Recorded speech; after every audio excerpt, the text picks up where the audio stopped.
Boom, what's going on, guys? Riots coming up the street.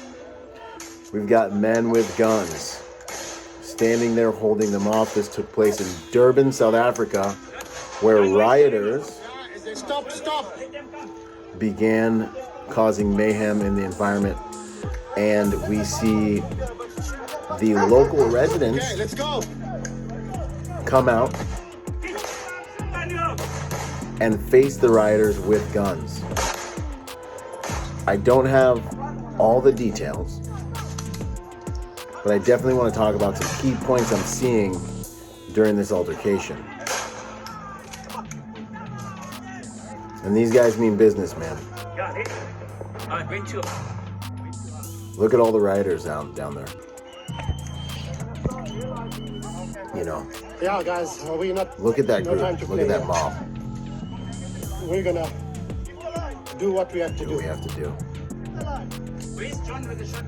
Where's John with the shotgun? Boom! What's going on, you guys? Byron Rodgers, Tactical Protection Review. Learn protection strategies from a protection professional. Here we have the situation in Durban, South Africa. We've got rioters coming down the road, right?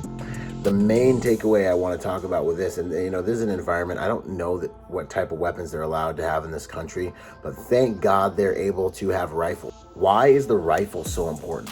Why is everyone up in arms about having rifles?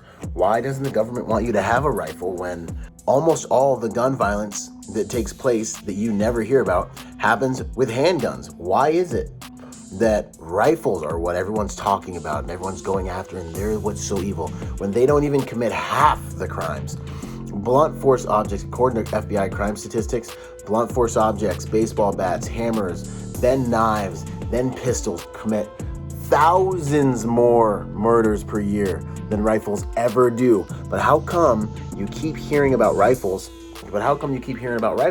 As if rifles are these horrible things, when they simply don't kill as many people, not even close. Rifles help you take the fight to the enemy. Okay, you see how far these guys are away from the guys that are setting up a standard against them? You know, you can bring a fight to an enemy hundreds of yards away with relative ease with rifles and long guns. And that's why rifles are the preferred tool of fighting forces. Rifles are not just for hunting, they're for fighting humans. That's why you can't control humans. As long as they have rifles, they have a say in what happens.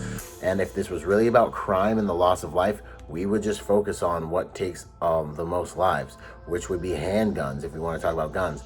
But then you got other things like within the top leading causes of death in America are vehicles. You're going to take everyone's cars because there's a drunk driver?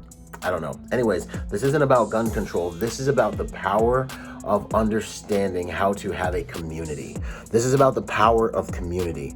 Look at these men right here. What stands between this community behind them? What stands between this community, the people behind them, the people where we are, and absolute chaos? I don't know what the beef is about here. I don't know who's right. I don't know who's wrong. But what I do see is a standard, a rampart, a wall of men with guns that are able to hold off, I would say hundreds of violent people. Look at them advancing towards them. Hundreds of violent people because they have rifles. They're not being particularly tactical.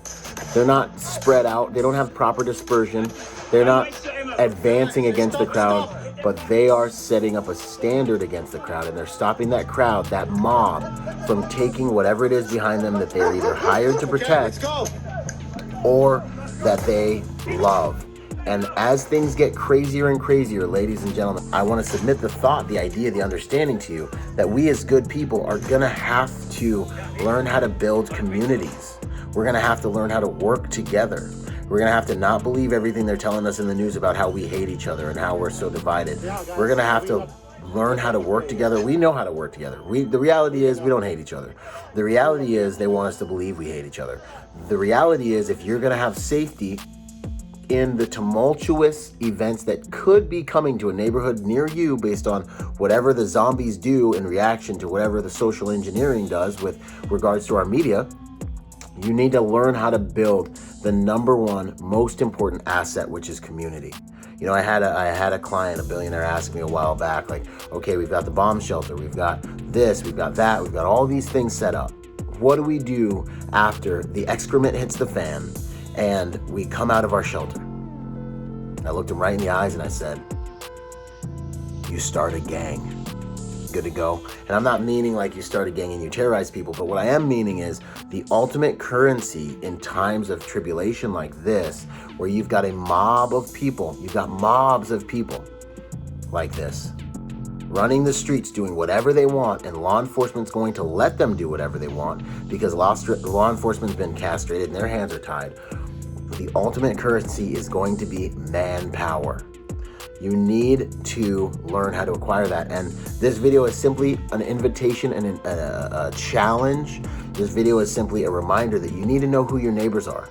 You need to fortify those relationships because on any given day, after any given event in the news, you guys might be all each other has to be able to keep your neighborhood, your families, your way of life, and everything you've worked for that's in your home safe. Figure out, learn who's around you, learn who lives with you, learn who at least will tell you that they're gonna stand with you if something like this does happen in a neighborhood near you, because it very possibly and probably could be coming to a neighborhood like you. And the other thing I want to encourage you to do is go to goprotectornation.com or hit the link in my bio to download a free training guide, a free training manual, all about how to keep yourself, your family, your clients, the people you've sworn to uphold, all about the art of protection. This is Byron Rodgers, protector by nature and by trade, encouraging you to be peaceful, but not harmless. I'll see you guys on the next content or in the classroom or at one of our live training events. Out. Boom!